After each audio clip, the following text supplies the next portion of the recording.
Le damos a todos la más cordial bienvenida a esta segunda jornada del CEMTI y voy a dejar con ustedes a nuestro coordinador nacional de Ciencias Básicas, Germán.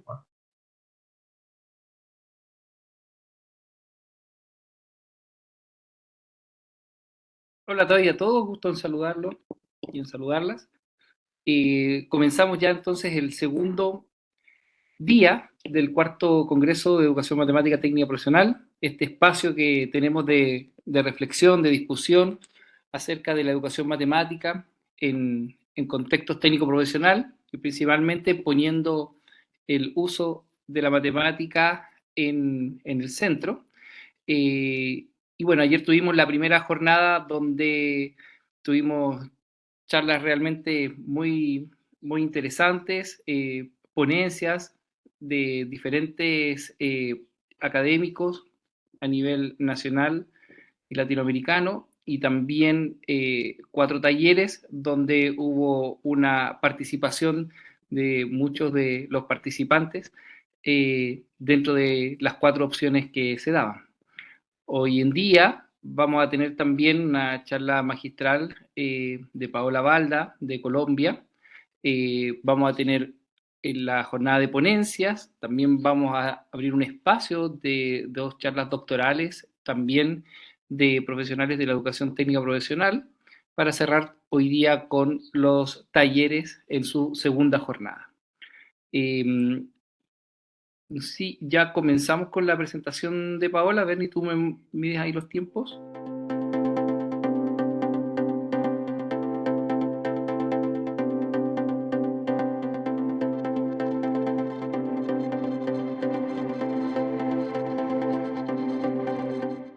En el caso de la charla magistral de Paola Balda, podemos mencionar que Paola es licenciada en matemática, especialista en gerencia educativa, magíster en docencia matemática, doctora en educación con estancia postdoctoral en la Universidad Autónoma de Chiapas, en México. Es miembro asociado del Comité Latinoamericano de Matemática Educativa, de la Sociedad Colombiana de Matemáticas y de la Comisión de Equidad y Género de la Sociedad Colombiana de Matemáticas. También pertenece al grupo de jóvenes investigadores del Comité Latinoamericano de Matemática Educativa, denominado Juventud Clame, y del grupo de difusión de la investigación de matemática educativa en Colombia. Entonces damos la bienvenida a Paola, que ahí está conectada, y vamos a darte el pase, Paola, para poder hacer la presentación.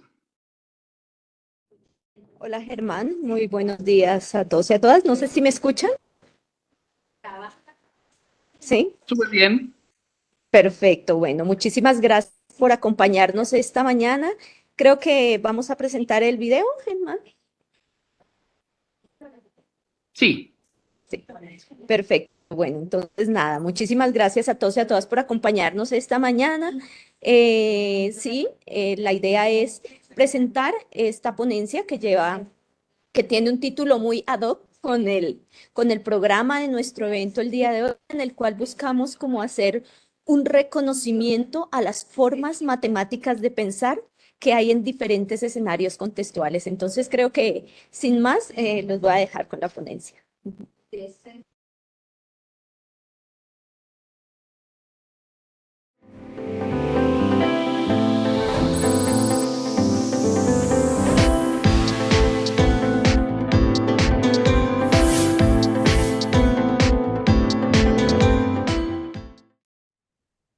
Hola, ¿qué tal? Muy buenos días a todos y a todas. Muchísimas gracias por acompañarnos esta mañana en esta charla magistral que lleva como título Usos del conocimiento matemático como fuentes de significación, de lo teórico a lo práctico.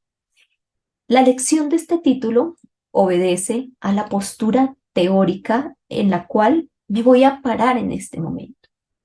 Y es una postura teórica interesante, sobre todo atendiendo a la temática de este congreso, toda vez que desde hace varios años ha tendido la idea del uso. Estoy hablando de la socioepistemología entendida como un sistema teórico que se ocupa del problema que plantea la constitución del saber matemático entre la población y donde su primera contribución radica en haber producido la descentración del objeto. Esto no quiere decir el abandono del objeto.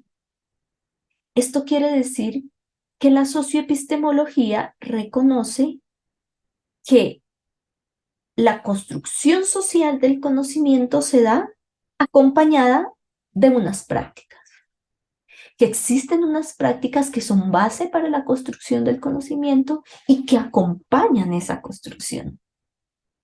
En ese orden de ideas, pues, este enfoque asume la legitimidad de toda forma de saber, un saber que puede ser un saber popular, producto de nuestra cultura, un saber técnico que se produce en el hacer, o un saber culto que se produce en escenarios académicos, científicos. Y que todos estos saberes cohabitan en las mismas, no sé, en la misma dimensión, constituyendo la sabiduría humana. Así pues la socioepistemología plantea la educación de las matemáticas desde las actividades cotidianas de las comunidades. Ahora pues, ¿sobre qué teoriza la socioepistemología? La socioepistemología estudia la construcción social del conocimiento matemático y cómo éste se difunde a nivel institucional a través de diferentes dinámicas del saber. Y aquí viene algo súper potente. ¿Qué es el saber desde el marco de la socioepistemología? El saber se entiende como el conocimiento en uso.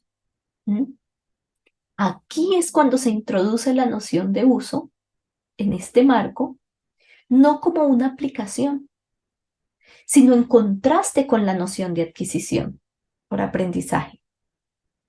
No estamos hablando de un conocimiento estático, sino estamos hablando de un conocimiento en uso, de un conocimiento en uso que está en una dimensión, digo yo, donde reconoce no solamente el uso, sino quién lo usa y en qué contexto se usa.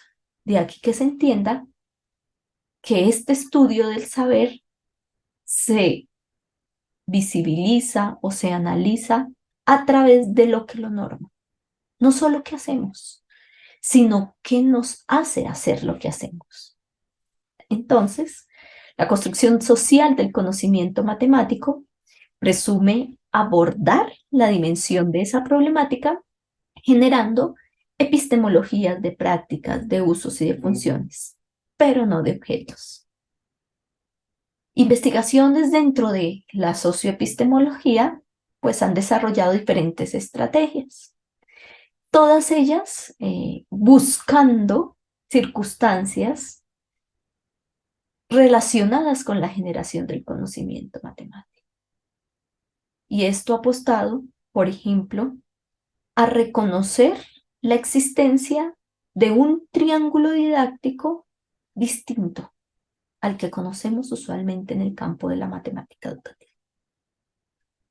Pues en el campo de la matemática educativa, o si nos vamos a otras corrientes que le llaman didáctica de las matemáticas, educación matemática, reconocemos tres polos: el saber, el estudiante y el profesor.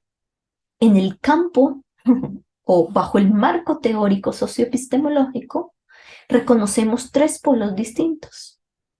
Uno es el saber, pero como ya lo he dicho antes, el saber entendido como conocimiento en uso. Otro es el polo del aprendiz, donde hay un sujeto que puede ser individual, pero que está permeado por lo colectivo, histórico, social. Y por supuesto están los escenarios socioculturales en donde se gesta ese aprendizaje. Bajo esta perspectiva, pues se han hecho diversas investigaciones, como la realizada por Balda en 2018, en donde se reconoce que una persona o una comunidad en un contexto de significación, como lo fue el estudio que ella hizo en el marco de la huerta escolar, reconstruye significados asociados a un conocimiento matemático en uso. aquí en la huerta escolar, se logró evidenciar cómo los estudiantes le dan sentido a unas matemáticas al usarlas.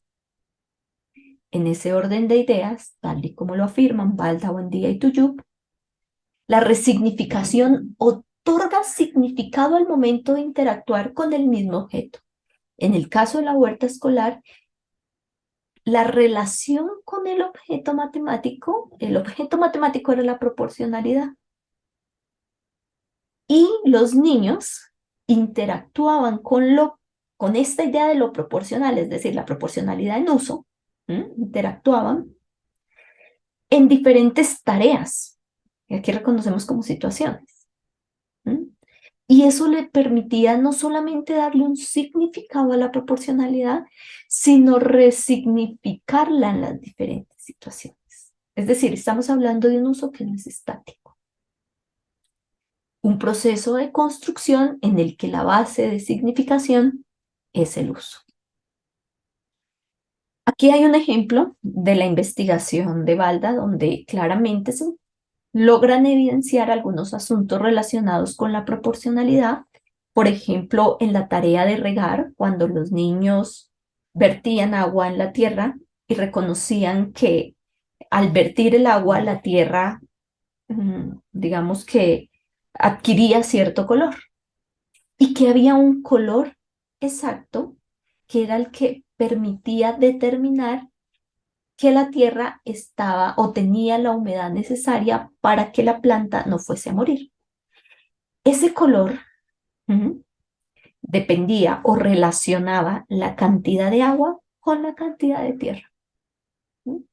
Y esa relación cantidad de agua, cantidad de tierra, determinaba un color. Entonces decían los niños, entre más agua, la tierra es más oscura. O entre más agua, la tierra es más blanda. Fíjense cómo estas dos relaciones determinaban o color o textura, vamos a llamarle, de la tierra. Aquí surgió con los niños una intencionalidad explícita en la cual se lograba identificar relaciones entre magnitudes de diferente naturaleza, agua, tierra, para obtener una medida ideal. Es lo que nosotros en el campo de las matemáticas reconocemos como la constante de proporcionalidad. Fíjense cómo hay relaciones cualitativas que permiten o que evidencian el desarrollo de lo proporcional en un contexto como este. Pues bien, este es uno de los tantos trabajos que ponen en manifiesto cómo el uso del conocimiento matemático evidencia una intervención de un usuario, ¿sí?, que está determinado por la comunidad, de un uso y de un contexto cultural de significación, en donde la comunidad, en este caso era el grupo de niños que trabajaban en la huerta escolar, significaba lo proporcional a través de la práctica de las tareas. Pues bien, a nivel metodológico ha convenido o ha sido necesario identificar algunos asuntos que permitan hacer estos análisis de usos en contextos particulares. Una propuesta de estas es la unión, digámoslo así, de estos dos asuntos que son los funcionamientos y las formas. ¿Qué son las formas en el marco de la socioepistemología? Pues las formas son esa apariencia perceptible que da respuesta a la pregunta, ¿cómo se usa el conocimiento matemático en este contexto? Y en la cual pueden surgir respuestas como, bueno, acá se argumenta, acá se calcula, acá se visualiza. Pero no solamente estamos hablando de las formas, estamos hablando también de los funcionamientos, y los funcionamientos obedecen a ese para qué se usa el conocimiento matemático, por qué o el por qué. Pues bien, este pasaje del conocimiento al saber reconoce que el conocimiento entonces es la información sin uso. Y el saber es la acción deliberada para hacer del conocimiento un objeto útil frente a una situación problemática. De donde se deduce que el aprendizaje es una manifestación de la evolución del conocimiento en saber, por lo que el aprendizaje consiste en dar respuesta correcta antes de la situación concreta. Y esto nos ha llevado, en el marco de la socioepistemología, a preguntarnos cómo podrían ser las clases de matemáticas. Y existen también muchas discusiones en torno a esto. No existe una receta mágica, no la hay, pero sí estos principios que acompañan, van de la mano con la teoría, nos han permitido, por ejemplo, pensar que deberíamos hablar, entre otras cosas, en el aula, de desarrollar el pensamiento matemático a través de prácticas. Que debemos pensar en reconocer toda forma de saber dentro del aula. En pensar que debemos permitir un tránsito entre las matemáticas que están fuera del aula y las que están dentro, un tránsito permanente. Es decir, romper con esas paredes imaginarias que hacen que lo que enseñe en el aula sea exclusivamente para el aula. Y además, pensar que es el hombre el que hace las matemáticas y no considerar solamente esa producción matemática final lograda. ¿Cómo deberían ser las clases de matemáticas? ¿Qué métodos? ¿Qué principios? ¿Cómo puede ser una propuesta fundamentada bajo los principios de este marco teórico robusto? ¿Cómo rediseñar ese discurso matemático escolar que durante años se ha caracterizado, como lo dice Daniela Soto, por ser lineal, por carecer de marcos de referencia, por ser utilitario, entre tantas cosas? Bueno, entre varias de las discusiones que se han dado, hemos pensado que implica cambiar lo que es, no solo lo que estamos enseñando, no solo cómo lo estamos enseñando, sino también pensar en lo que estamos enseñando y pensar en qué nos vamos a centrar y por qué eso y no otra cosa. Implica un empoderamiento docente que por estos días también habrán escuchado a la doctora Daniela Reyes y ella habla de ese tema mucho. Esto implica un cambio de relación de nosotros con los objetos matemáticos, implica problematizar los contenidos de la escuela, implica preguntarse acerca de las diferentes fuentes de significación para el saber matemático, las cuales sin lugar a dudas, no sé, van más allá de la matemática misma. Ahora bien, Cantoral, Montiel y Reyes Gasperini comentan que se ofrecen entonces nuevas formas de interacción en el aula, ¿verdad?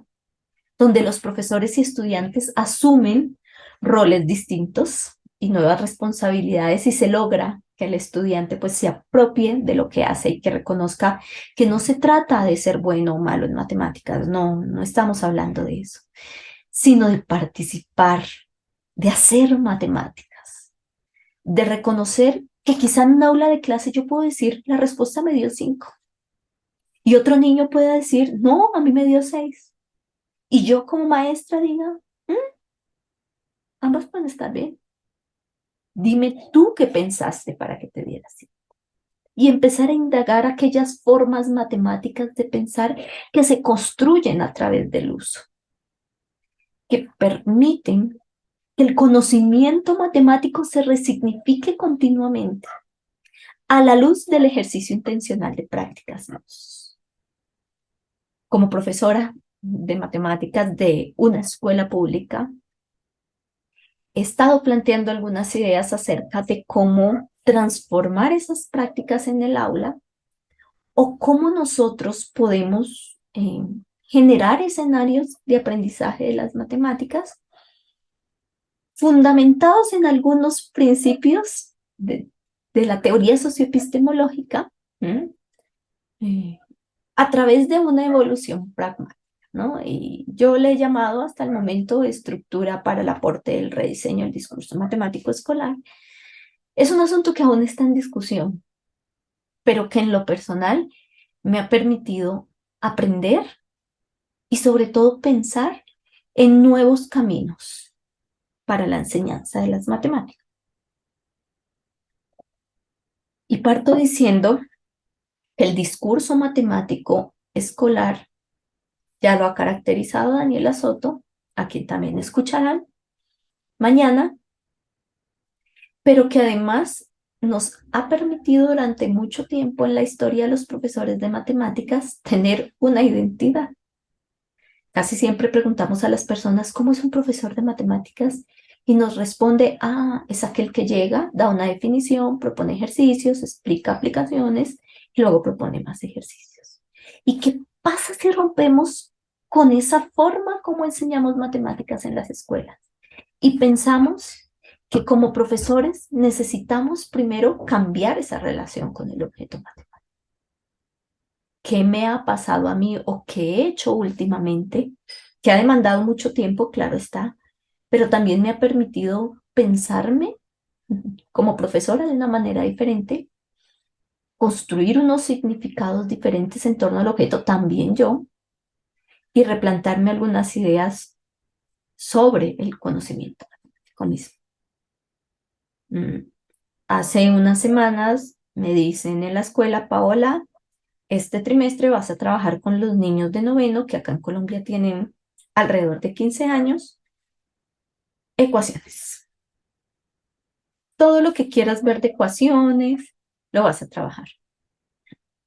Sí, llevo varios años en el aula, pero decidí pensar que este era mi primer año. Y entonces me fui a buscar, como si no conociera el mismo objeto matemático, qué decían, qué se decía sobre el objeto matemático. Es decir, qué reportaban las investigaciones en torno a los obstáculos, los tipos de problemas y las formas de razonamiento frente a las situaciones propuestas en el trabajo de las ecuaciones. Es decir, asuntos de tipo cognitivo. Asuntos de tipo didáctico, y era empezar a mirar cómo se ha enseñado, cómo se han enseñado las ecuaciones. En los escenarios donde ha surgido, cuáles son las técnicas y métodos de enseñanza. ¿Cómo ha sido esa difusión institucional de las ecuaciones? Pero también un poco buscar a nivel, digámoslo, histórico, para reconocer la epistemología del objeto,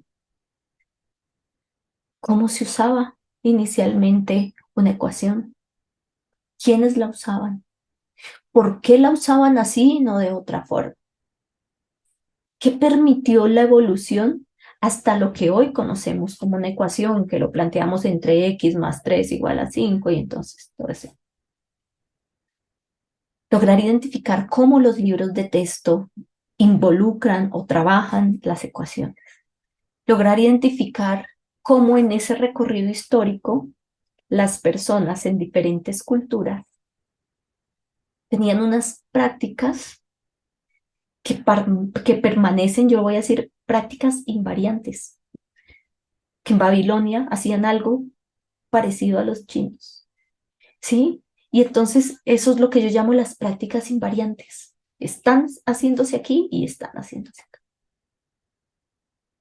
Claro, ese estudio a profundidad me llevó a reconocer, entre otras cosas, que incluso en los mismos documentos curriculares que tenemos en Colombia también hay unos acercamientos que me permiten pensar en un posible contexto para la enseñanza de las ecuaciones. Este documento que les presento aquí hace parte de una serie que se llama Los Derechos Básicos de Aprendizaje, que son documentos de apoyo curricular y que también uno incluso los ve plasmados en las pruebas externas cuando les hacen preguntas a los niños, como el hecho de ir a una tiendita. ¿Pero por qué les cuento esto? Porque a veces también hay una angustia de nosotros y nosotras, los profesores y profesoras, y es pensar que si yo tengo que enseñar ecuaciones, entonces no me puedo salir del currículum, no puedo hacer algo diferente. Fíjense esta apuesta que yo hice. Claro, esta apuesta me ha llevado a leer mucho, a pensar mucho, a entender muchas cosas, a no entender otras y a pedir ayuda con otros colegas para lograr entenderlas, a reconocer, por ejemplo, que las ecuaciones surgen de las comparaciones, que en Babilonia, que en China se hacían solución de ecuaciones, hacían solución de ecuaciones a través de balanzas solamente con pesas, que de hecho el uso de las pesas, de las balanzas, como fue el primer recurso para resolver ecuaciones. Esa es la fase que a mí como profesora me sirve para construir todo un escenario o una situación de aprendizaje que tenga una parte inicial a la cual yo le llamo la fase introductoria. Y en esa fase introductoria yo como profesora ya he considerado un contexto de significación para traerlo al aula. Un contexto de significación que incluso podría ser socialmente relevante. Un contexto de significación que relacione lo situacional, lo sociocultural y la racionalidad, que puede ser de las matemáticas, de la realidad, o con algunos matices de la realidad modificados con una intención propia, es decir, de una semirealidad. Pensar en que tenía que enseñar la ecuación y pensar en todo este trasegar histórico de la ecuación, pues me llevó a considerar que de pronto el trueque podría ser un contexto interesante en otro momento, cuando tenía que trabajar asuntos relacionados con la variación, pensé que la cocción de los alimentos podría ser un contexto relevante, o si hablamos de la proporcionalidad, hablar de cómo se han analizado, se han construido a nivel artístico algunas obras. Bueno, en fin, existen diferentes contextos en esta fase introductoria en la cual yo lo que hago es traer al estudiante un contexto y empezar a hacer preguntas para que los estudiantes empiecen a relacionarse y a generar empatía con las matemáticas. ¿Por qué? Porque estos asuntos relacionados con las emociones, las actitudes, ¿verdad? Son importantes. Si logramos enganchar desde un primer momento a los estudiantes, vamos a lograr que ellos asuman una postura distinta, más tranquila, más relajada y de mucha más atención. Luego vendría una fase exploratoria en la cual yo puedo traer al estudiante, al igual que en la fase anterior, algunos videos, fotografías, artículos de periódicos, qué sé yo, para hacer preguntas de tipo, ¿qué información te ofrece este insumo? ¿Por qué es útil la información presentada? ¿Qué diferencias observas entre la información de los diversos insumos? Aquí estamos hablando de un ejercicio de intertextualidad. Se le hacen preguntas acerca de datos específicos. La idea de esta fase exploratoria es que el estudiante logre extraer información para luego organizarla. En ese sentido, pues se reconoce explorar como examinar, reconocer, averiguar, registrar, un ejercicio permanente de esto. Bien. Acá hay algunas preguntas de una fase exploratoria. Este fue un ejercicio que hicimos con los estudiantes donde hicimos la cocción de un huevo y hacía algunas preguntas referente a qué está cambiando, por qué está cambiando, cómo está cambiando. También se pueden hacer exploraciones con recursos tecnológicos. Luego viene una fase procedimental.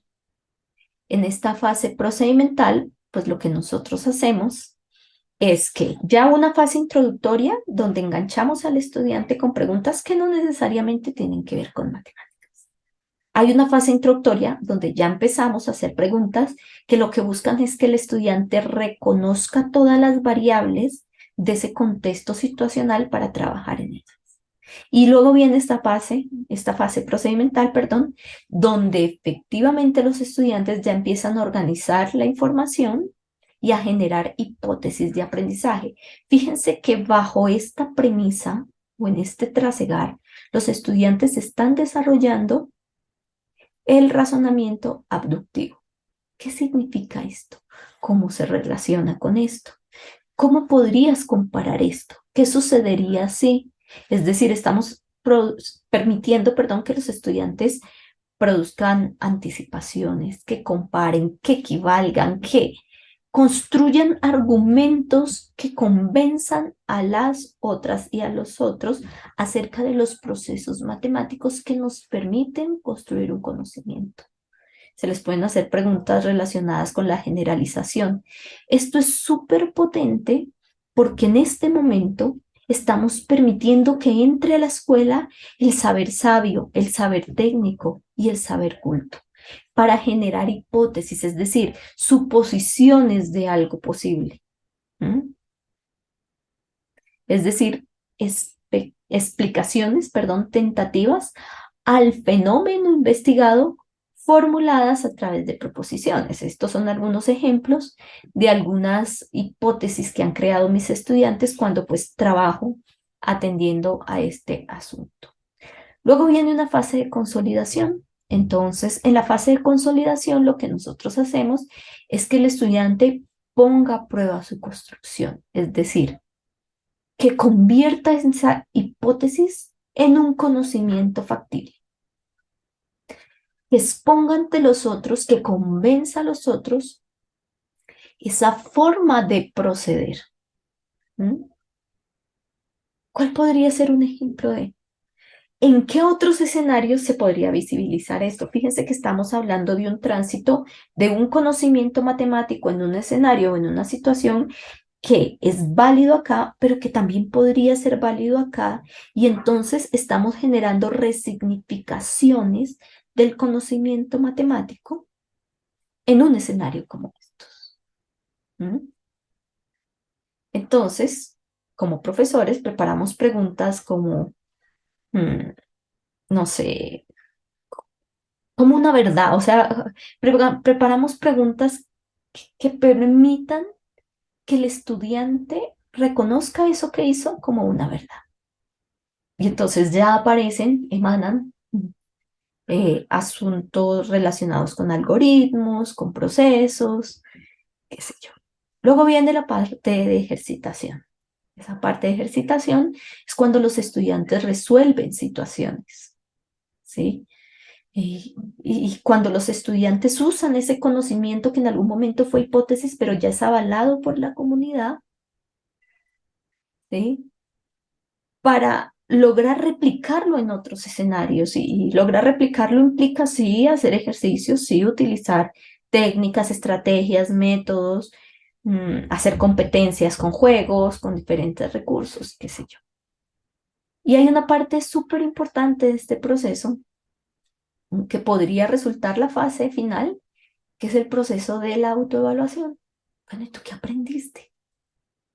¿Y por qué crees que es importante lo aprendido? Y este proceso no es date una nota, es cuéntanos qué pasó.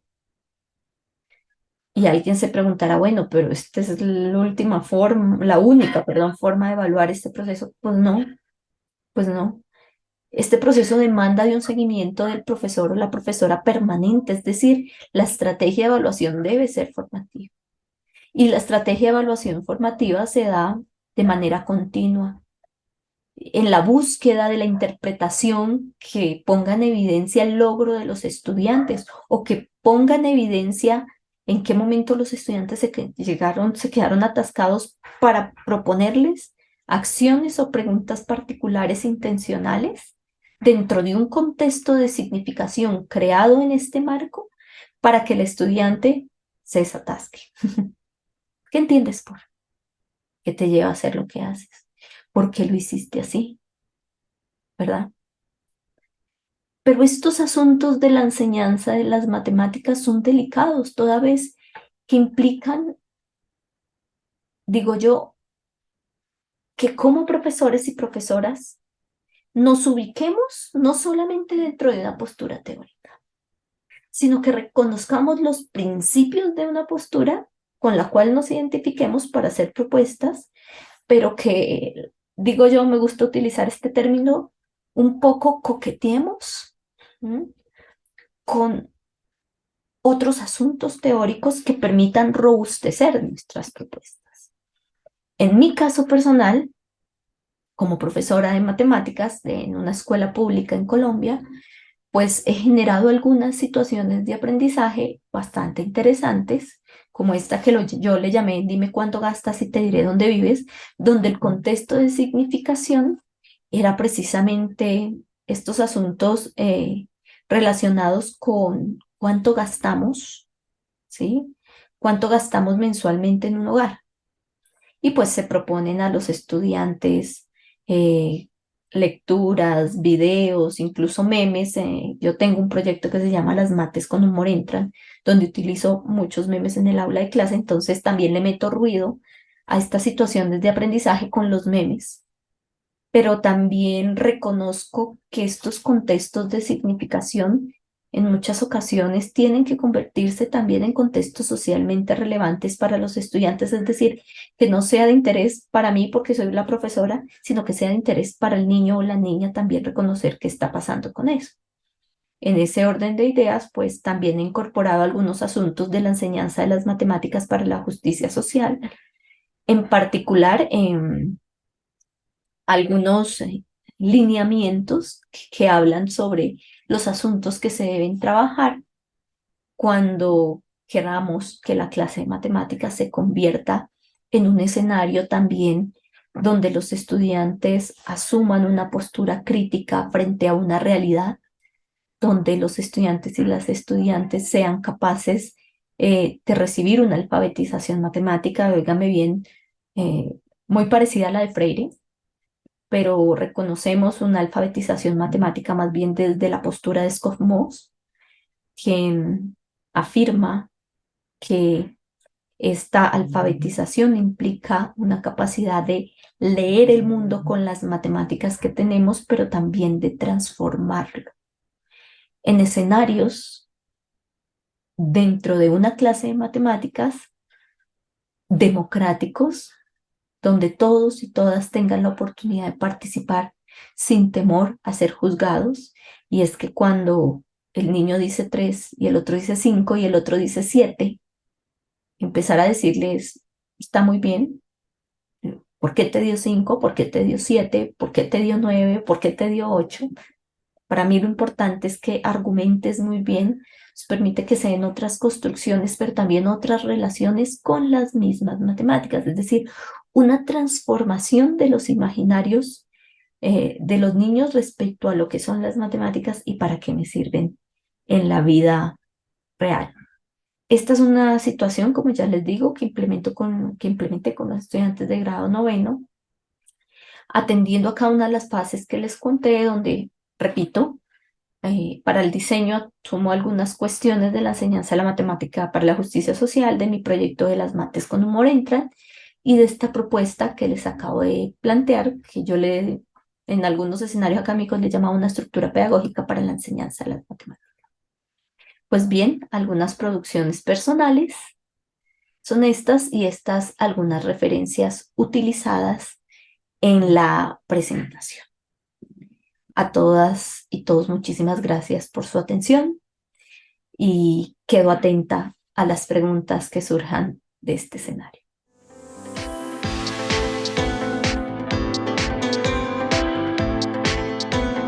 Excelente charla, excelente mensaje, muy interesante Gracias. las reflexiones que hay ahí dentro de la presentación que tuvimos la oportunidad de ver.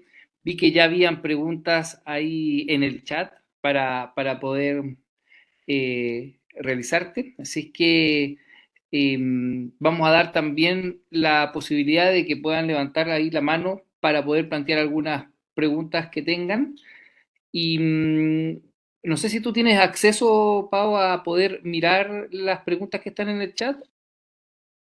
Sí, señor, sí tengo acceso Y nuevamente muchas gracias por darme la oportunidad de conversar con ustedes un poco acerca de estas ideas, acerca de estas reflexiones. Digo yo, estoy hoy aquí desde la escuela, entonces si escucha de pronto un poco de ruido de fondo, es parte del sistema, digo yo, es parte del sistema. Nada. Sí, tuve la oportunidad de leer algunas de las interacciones de los colegas y las colegas. Me llama mucho la atención una primera interacción que vi y era en la cual alguien escribía, es que yo soy muy malo para las matemáticas, ¿no? Y cada vez que yo veo algo como eso, que escucho algo como eso, pienso, ¿para cuáles matemáticas? ¿Para los, no sé, 10, 12 casos de factorización? ¿Eres malo para eso? Pero apuesto que puede ser muy bueno para ir a comprar algo y que te den unas vueltas, o apuesto que eres buenísimo para cocinar y que el arroz no te quede salado. Entonces, siempre que escucho eso, reacciono diciendo, ¿por qué dices que eres malo para las matemáticas? Quizá no tengas una muy buena relación con las matemáticas de la escuela y quizá ese ha sido una de las cuestiones que nos ha llevado a pensar cuáles son las matemáticas que debemos enseñar en el aula, ¿verdad? Y con qué intención. Entonces yo primero quiero invitar al colega que escribió eso a pensar que no es malo para las matemáticas, que nadie es malo para las matemáticas, que bailamos y damos 2 pasos a la derecha y 2 a la izquierda y eso nos hace buenos para las matemáticas, que cruzamos la calle y no nos atropella un carro porque estamos calculando que a qué velocidad viene el vehículo, qué distancia hay de una calle a la otra, somos buenos para las matemáticas. Es pensar más bien que a veces y dice aquí, alguien dice las matemáticas escolares y universitarias. Para las finanzas estoy obligado a saber, pero así sea por obligación, eres bueno. Y eso ya hace que este asunto sea diferente, que nuestro discurso sea diferente. Entonces quiero empezar con eso y quiero también utilizar esta reflexión para comentar algo que uno de los colegas escribía y decía, bueno, es que los chicos o los estudiantes o los niños llegan con muy malas bases a la escuela. Y yo insisto, malas bases respecto a qué? A los procedimientos algorítmicos. Posiblemente sí, posiblemente estos años de la pandemia hicieron que hubiese un retroceso en torno a esos asuntos sobre los cuales centrábamos la atención. Pero en el caso, por ejemplo, en Colombia, nosotros tenemos unos documentos curriculares que rigen algunos procesos que debemos trabajar en el aula, ¿sí? Y entonces, sin lugar a dudas, la ejercitación de procedimientos está entre ellos, pero existen otros procesos como el razonamiento, como la comunicación, como la modelación, quizá en este momento se me pasa algún otro, que también debemos priorizar. Entonces, yo podría decir más bien, Germán, no está tan bien en la fase de ejercitación, pero eso no podría necesariamente incidir en los otros procesos que yo espero que Germán haya desarrollado. Entonces, para los asuntos relacionados con la ejercitación, estamos en el siglo XXI, utilicen calculadora, utilicen la inteligencia artificial, sí, no significa desconocer que tenemos que trabajar con los estudiantes esos procesos.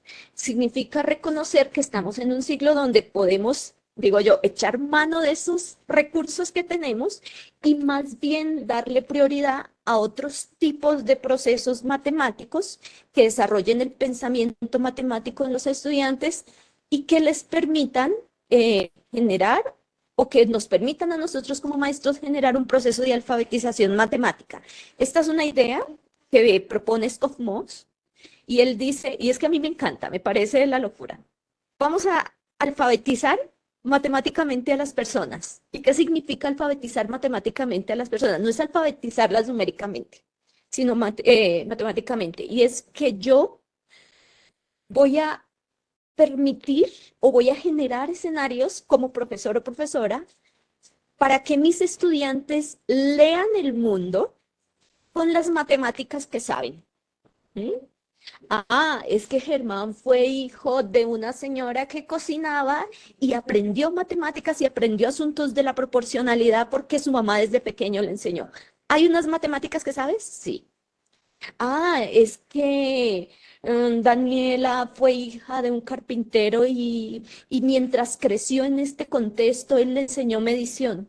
Hay unas matemáticas que sabemos, sí, que las traemos. Entonces, ¿cómo tú, como yo, como cualquier persona puede leer el mundo con las matemáticas que tiene? ¿Y cómo generamos ambientes o situaciones de aprendizaje que les permitan a los niños poner en diálogo esas formas matemáticas que tenemos para darles un significado diferente o resignificar ese conocimiento matemático y con ese conocimiento matemático nuevo que se robustece, que se construye a través del diálogo en estas aulas de clase, yo pueda tomar decisiones que me permitan, entre otras cosas, ser un ciudadano o ciudadana responsable? Entonces, fíjate que estoy leyendo, pero también estoy escribiendo el mundo con las matemáticas. Eso es un asunto de alfabetización matemática súper potente, que implica que no solamente yo sepa la fórmula de un área o que para sumar se hace de derecha a izquierda y se lleva creo que es un asunto que es mucho más potente y que implica unos cuestionamientos mucho más grandes. En ese sentido, como yo pongo en diálogo continuamente las matemáticas que tú traes con las matemáticas construidas en escenarios científicos y yo le permito que los estudiantes generen resignificaciones, entonces también estoy trabajando un asunto que se habla desde la socioepistemología y que se reconoce como la democratización del aprendizaje. Porque ya no solamente es bueno en matemáticas el niño o la niña que se sabe de memoria los 12 casos de factorización, no sé cuántos son, ya no es solamente bueno ese niño, sino también es bueno ese niño o esa niña que puede generar modelos matemáticos, ¿verdad? Para representar su realidad, para anticiparse a cuestiones y para transformar cuestiones. En ese sentido, también doy respuesta un poco a la pregunta del colega que dice, bueno, y entonces, ¿cómo hago? ¿Cómo hago con estos niños que llegan con unas bases que no son las esperadas? No.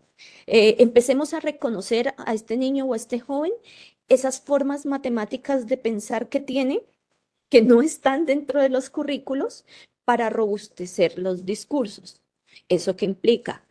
Que yo como profesora de matemáticas ya no puedo centrar mi práctica en simplemente, y digo simplemente sin que eso sea tan simple, resolver 800 ejercicios de matemáticas, sino traer al aula situaciones reales que permitan poner en discusión asuntos con los cuales nos enfrentamos en la realidad. Es que miren, en Colombia, por ejemplo, en Bogotá no tenemos metro, pero tenemos un servicio de transporte que se llama el Transmilenio y en cada estación existen unas gráficas que nos permiten identificar qué bus tenemos que tomar para ir de un lugar a otro.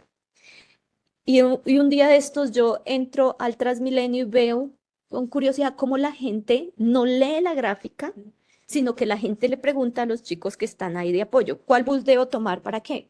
Entonces me hago al lado de una señora y le digo, ¿y usted por qué le preguntó al muchacho si estaba ahí la gráfica? Me dice, porque no la sé leer. No sé leer una gráfica que me lleva de un lugar a otro. ¿Mm?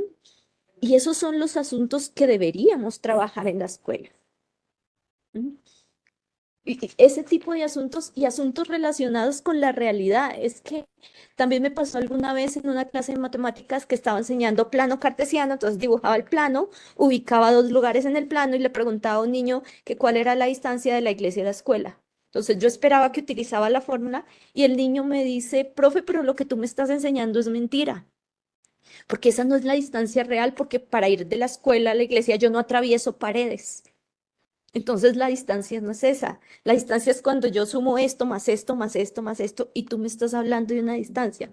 Entonces, ese tipo de cuestiones son los que lo hacen a uno pensar en que si las matemáticas que estamos enseñando sí deberían ser las que son, los contextos que le estamos brindando a los estudiantes sí deberían ser los que son, y a transformar nuestras prácticas vinculando, resumo, vinculando ese saber que traen los estudiantes, cultural, técnico, con el saber científico, es decir, esta sabiduría humana, para darle, para trabajar esa democratización del aprendizaje y permitir que los estudiantes desarrollen procesos que no solamente estén situados en la ejercitación de procedimientos. Y yo creo que en particular ustedes que están en un contexto de trabajo técnico, tienen esa gran responsabilidad, porque más allá de hacer cálculos, es transformar una realidad, es incidir en algunas acciones particulares, técnicas, que involucran una relación con los objetos matemáticos distintas. Mm. Creo que había otros asuntos. Respecto del triángulo didáctico en educación superior, aparecía ahí cómo lo Lo- podemos relacionar en los escenarios del campo laboral. Es que fíjate bueno, me paro desde la propuesta socioepistemológica y no es la única, pero desde esta propuesta a mí me gusta mucho pensar que no estamos pensando en una persona como un individuo, sino como un sujeto que hace parte de una sociedad, ¿verdad? Y en el caso particular de ustedes es un sujeto que además hace parte de una comunidad específica donde hace uso de las matemáticas en un contexto particular con condiciones particulares. Ah, yo estoy estudiando para ser chef. Ahí está mi comunidad que tiene unas características, que tiene unos acuerdos, ¿sí? Como lo dice Wenger, esta comunidad de aprendizaje. Entonces, ahí estoy yo sujeto, normado por todo lo que la comunidad me enseña y me permite construir. Pero está el contexto, además, el contexto al cual pertenece a la comunidad, que es súper potente porque si ustedes ven, por ejemplo, valga la redundancia, el ejemplo de la huerta escolar, la forma como los niños miden no está determinada por la forma como la maestra le dice que mida, está determinado por cómo el contexto y esos acuerdos del contexto norman mis acciones. Y está el uso. Y yo quiero insistir muchísimo en el tema del uso, porque cuando uno piensa en uso como una aplicación. Ah, sí, yo me sé la fórmula y voy a usarla. No, usar no es coger las matemáticas y meterlas acá, sino es más bien ver cómo una persona o un colectivo hace uso de las matemáticas para extraer, ¿sí? Con unos ojos súper analíticos, sacar información de cuáles son esas prácticas que yo les llamo prácticas invariantes o invariantes sociales. ¿Por qué? Porque resulta que nos lo reporta Daniela Reyes en su investigación doctoral ¿qué? En el caso de los abogados, pero también en el caso de los albañiles y en el caso de de los médicos, cuando estamos haciendo proporcionalidad, existen unas prácticas de comparación que viven en estos diferentes contextos. Y esas prácticas son las que uno extrae cuando uno hace análisis de los usos a través de los funcionamientos y formas. Entonces, en un contexto como ustedes, ese triángulo didáctico vive así, vive a través del sujeto, ¿sí? Vive a través de un escenario y vive a través de unos usos propios del escenario. Entonces nosotros como profesores y profesoras tenemos que echarle mano a esos tres asuntos para generar situaciones que permitan poner en diálogo todas estas posibles relaciones entre los polos del triángulo didáctico.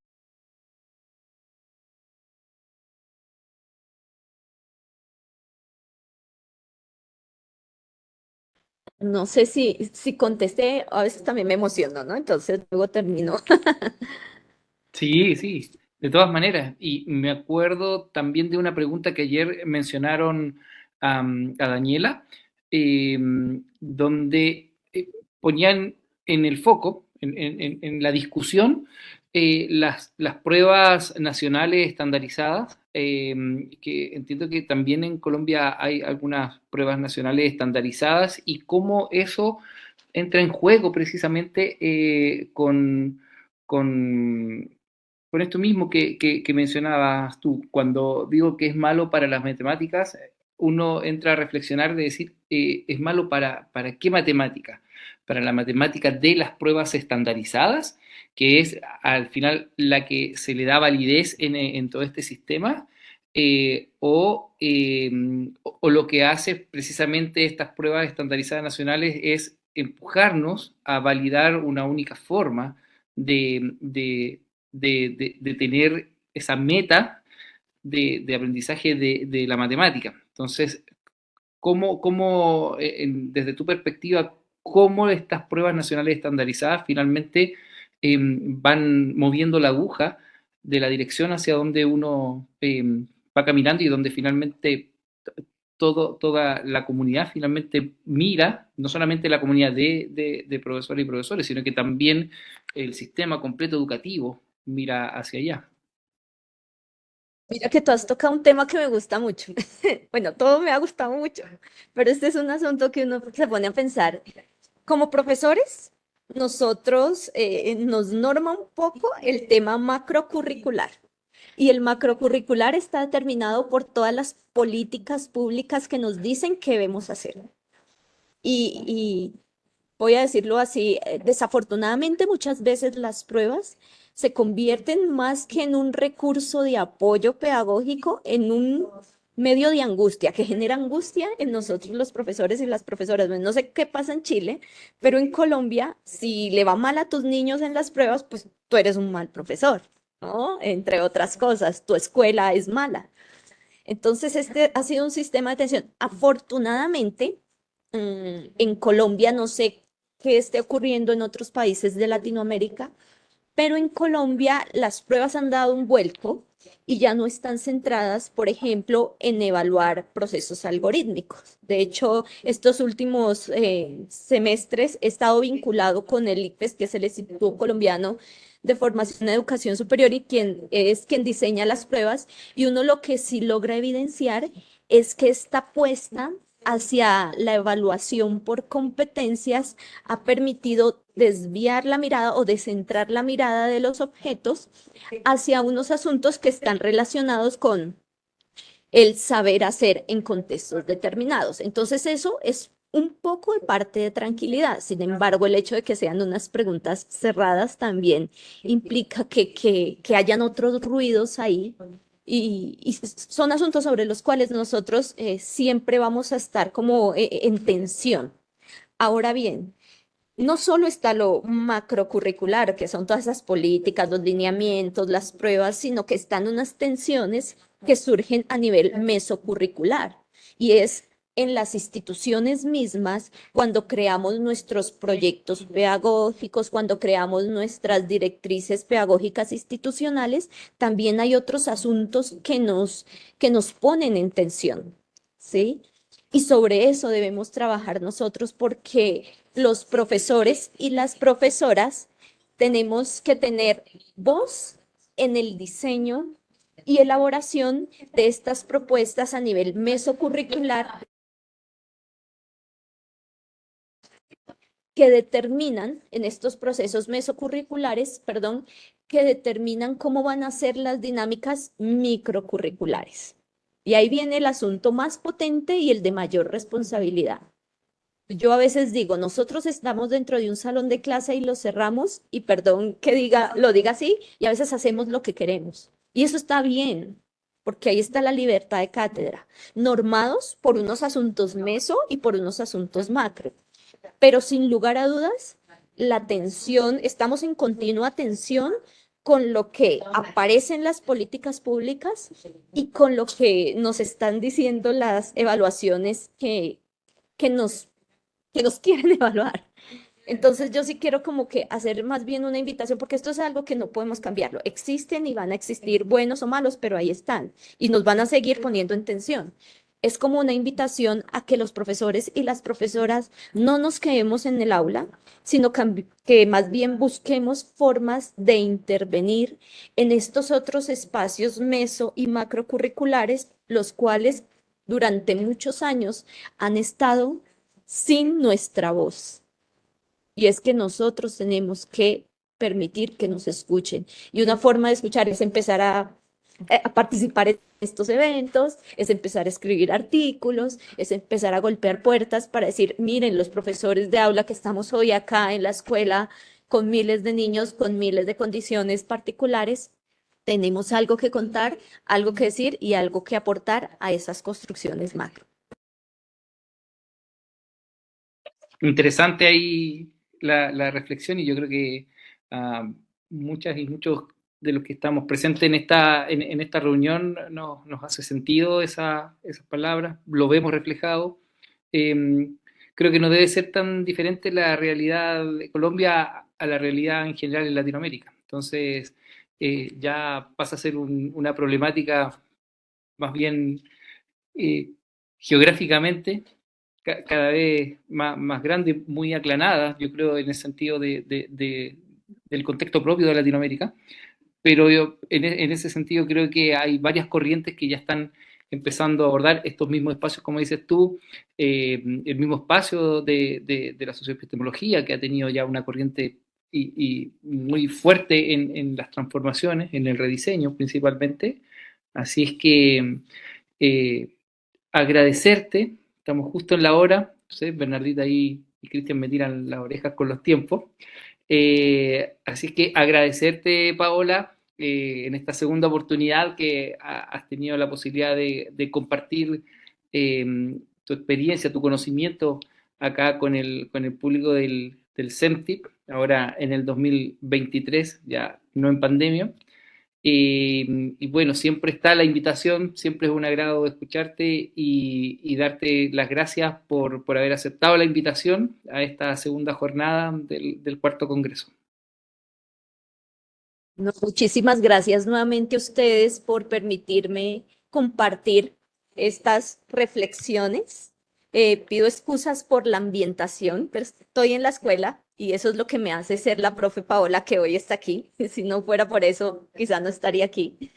Y nada, espero verlos en una próxima oportunidad. Si hay alguna pregunta, me pueden escribir a mi correo, creo que lo voy a escribir ahora mismo en el chat. Cualquier duda, inquietud, sugerencia para crecer, por supuesto, siempre será bien recibida. Muchísimas gracias a todos y a todas. Muchas gracias, Paola. Le damos el pase a Bernardita y le damos el pase a Cristian para ver cómo sigue la jornada de hoy.